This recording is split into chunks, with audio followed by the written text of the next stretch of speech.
Hi everyone, welcome to Indonesian and English Learning channel.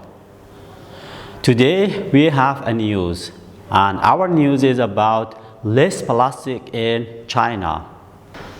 On Sunday, China announced a plan to significantly reduce its plastic use and plastic production. The country will completely ban some single-use plastic products by the end of 2020.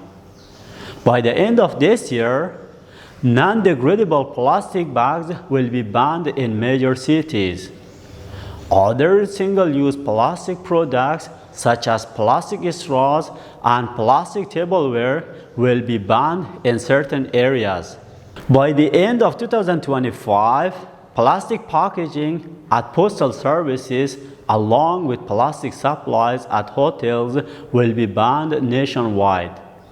A Chinese official said that the implementation of various measures requires strong cooperation and support of all parts of society.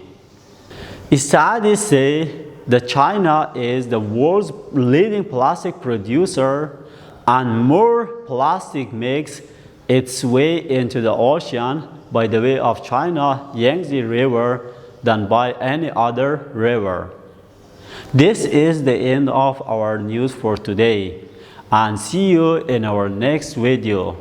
Thank you very much for watching. Happy study. Bye.